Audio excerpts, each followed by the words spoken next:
ప్రతిపక్షంలో ఉన్నప్పుడు రాజారెడ్డిగా అబ్బని చంపినప్పుడు చంద్రబాబు నాయుడు, నాన్నగారు హెలికాప్టర్ క్రాష్లో చనిపోయినప్పుడు అసెంబ్లీలో అన్న మాటలు చంద్రబాబు నాయుడు గారే, నా మీద దాడి జరిగినప్పుడు చంద్రబాబు నాయుడు గారే ముఖ్యమంత్రిగా ఉన్న వ్యక్తి. మళ్ళీ ఇవాళ చిన్నాన్న మీద దాడి జరిగిన నేపథ్యంలో ముఖ్యమంత్రిగా ఉన్న వ్యక్తి మళ్ళీ చంద్రబాబు నాయుడు గారే.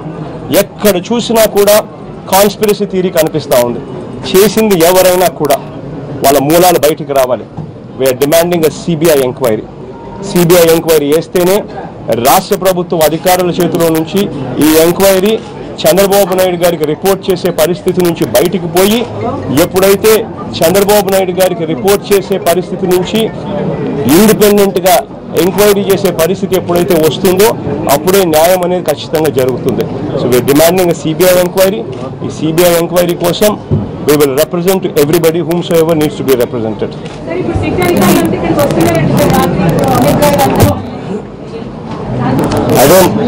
అదేమ్మా సిట్టు వేసింది ఎవరమ్మా?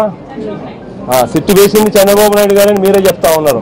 ఎలా ఉంది అని అంటే, దొంగతనం చేసిన వాళ్ళే దొంగ అని అంటారు, మర్డర్ హత్య చేసిన వాళ్ళే వేరే వాళ్ళని హంతకుడు అనే పరిస్థితిలోకి వ్యవస్థ దిగజారిపోయి వాళ్ళే చేయిస్తారు, వాళ్ళే ఎంక్వైరీ కోసం సిట్టేస్తారు, వాళ్ళ పోలీసు అధికారులు ఇక్కడికి వచ్చి ఎంక్వైరీలు చేస్తారు.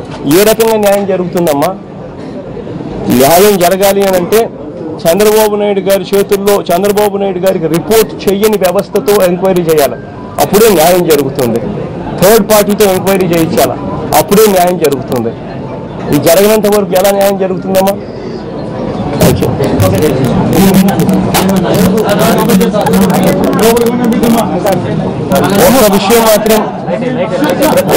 ఒక్క విషయం మాత్రం మీడియా ద్వారా రాష్ట్ర వ్యాప్తంగా ఉన్న వైఎస్ఆర్ కాంగ్రెస్ పార్టీ అభిమానులందరికీ ఒక విషయం మాత్రం మీడియా ద్వారా నేను తెలియజెప్పాలనుకుంటా ఉన్నాను. దయచేసి మనకు దేవుడు ఉన్నాడు, దేవుడు మీద నాకు నమ్మకం ఉంది. ఖచ్చితంగా అన్యాయం చేసిన వాళ్ళకి దేవుడు ఖచ్చితంగా మొట్టికాయలు వేస్తాడు, నాకు ఆ నమ్మకం ఉంది. దయచేసి ఈ ఇన్సిడెంట్ ద్వారా రెచ్చిపోయి ఎటువంటి కార్యక్రమాలు దయచేసి చేయొద్దండి అని చెప్పి మనస్ఫూర్తిగా రిక్వెస్ట్ చేస్తా ఉన్నాను. ఇష్టానుసారంగా మాట్లాడడం, ఇష్టమైనటువంటి unlawful things, law and order సమస్యలు, హత్యలు, ఘోరాలు ఇవన్నీ చేయడం ఇది చాలా దుర్మార్గం. దీన్ని నేను చాలా తీవ్రంగా ఖండిస్తున్నా. ఏదైతే వివేకానంద రెడ్డి గారి మరణం పట్ల సానుభూతి, సంతాపాన్ని తెలియజేస్తేనే జరిగిన సంఘటన చాలా తీవ్రంగా ఖండిస్తున్నా, గర్హిస్తున్నా. ఇది ప్రజాస్వామ్యానికి మంచిది కాదు. అంత దారుణంగా ఇంట్లోనే చంపడం అనేది ఇది వీళ్ళ యొక్క దౌర్జన్యాలకు కానీ ఇంకో దానికి పరాకాష్ట. దీంట్లో మొత్తం ఎస్టాబ్లిష్ చేయాల్సిన అవసరం ఉంది, కేసు అంతా ఎస్టాబ్లిష్ చేయాల్సిన అవసరం ఉంది.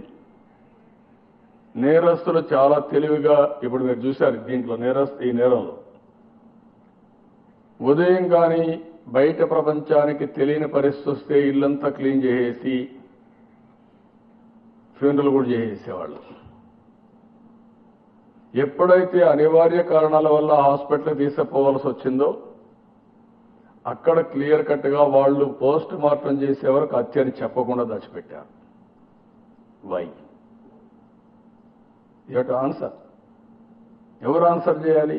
ఆ ఫ్యామిలీ మెంబర్స్ ఆన్సర్ చేయాలి, బయట ప్రపంచానికి చెప్పాలి, ఆంధ్ర రాష్ట్రానికి చెప్పాలి, 5 కోట్ల మందికి కాదు భారతదేశ ప్రజానికానికి చెప్పాల్సిన అవసరం ఉంది. Who has done? అది అయిన తర్వాత మళ్ళా సాయంత్రానికి సీక్వెన్స్ చేసి ఎందుకంత ప్యానిక్ రియాక్షన్స్ మీరు ఫీల్ అయ్యారు?